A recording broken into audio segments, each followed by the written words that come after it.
কি নাম তোমার বলো? মোহাম্মদ রায়হান ইসলাম ইমাম। ইমন, বয়স কত তোমার? 22। তুমি কি সমস্যা নিয়ে আসছিলে আমার কাছে 14 দিন আগে? Jaundice, jaundice. হ্যাঁ, আর মাথা ব্যথা, কোমরে ব্যথা, খাবারের রুচি ছিল না, প্রস্রাব হলুদ হইতো। আর আর কি? খাবারের রুচি ছিল না, খাবার খাইতে পারতাম না, খিদে লাগতো না। আচ্ছা, তোমার এ হচ্ছে জন্ডিস। প্রথম দিন বিলিরুবিন টেস্টে 5.12, অত্যাধিক বৃদ্ধি ছিল জন্ডিসটা। হঠাৎ করে পরীক্ষা করে আমার কাছে চলে আসে এবং তার প্রস্রাব হলুদ, চোখ হলুদ এবং প্রস্রাবে প্রচণ্ড জ্বালা পোড়া ছিল। হ্যাঁ, ঠিক বলছি? জি। খাবারে অরুচি, 6 মাস, পেট ভারবোধ,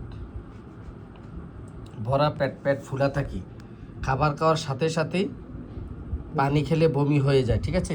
জি। ক্ষুধা আছে, তুমি খেতে পারো না। জি। ক্ষুধা আছে বাট খেতে পারো না। জি। খাবার গরম পছন্দ। জি। এখন কি ক্ষুধা বেড়েছে? জি। এখন জন্ডিস কমেছে? জি। কত পার্সেন্ট ভালো আছো এখন? 60%।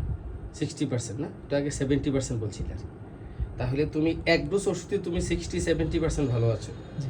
হ্যাঁ, তোমার মাথা ব্যথার একটা প্রবলেম ছিল, মাথা ব্যথাটা এখন ভালো আছে? জি। সম্পূর্ণ ভালো আছে, আর ওঠে নেই?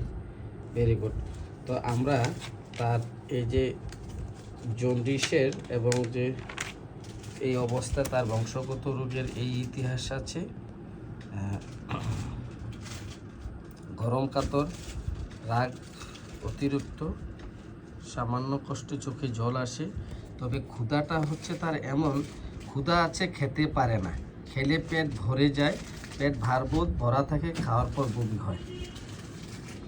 আবার খাবার গরম পছন্দ, মিষ্টি পছন্দ, ভাজা পোড়া পছন্দ, দুধ পছন্দ ফার্স্ট গ্রেড, মাংস পছন্দ ফার্স্ট গ্রেড। এবং তার পায়খানা হয় না, 2-3 দিন পর পর পায়খানা হয়, 2-3 দিন পর পর পায়খানা হয়। পূর্বে নিয়মিত ছিল। প্রথম মলটা শক্ত, পরের মল নরম। জি। তোমার পায়খানার প্রথম মলটা শক্ত, এরপরের মল নরম। এখন কি পায়খানা ক্লিয়ার আছে? জি। Very good. তো এক ডোজ ওষুধেই তার এই যে লাইকোপোডিয়াম দিয়েছি, জন্ডিস, জ্বালা পোড়া, প্রস্রাব 70% ভালো এবং খাবারের রুচি বেড়েছে, মাথা ব্যথাও ভালো আছে। তো ধন্যবাদ তোমাকে। তুমি হোমিওপ্যাথির সাথে থাকো। হোমিওপ্যাথি সম্পূর্ণ রোগকে আরোগ্য করে এবং এই হোমিওপ্যাথির প্রচার প্রসার করবে, হোমিওপ্যাথিতে রোগ আরোগ্য হয়। ঠিক আছে? তো তোমাকে ধন্যবাদ ভিডিওটি করার জন্য, অনুমতি দেওয়ার জন্য।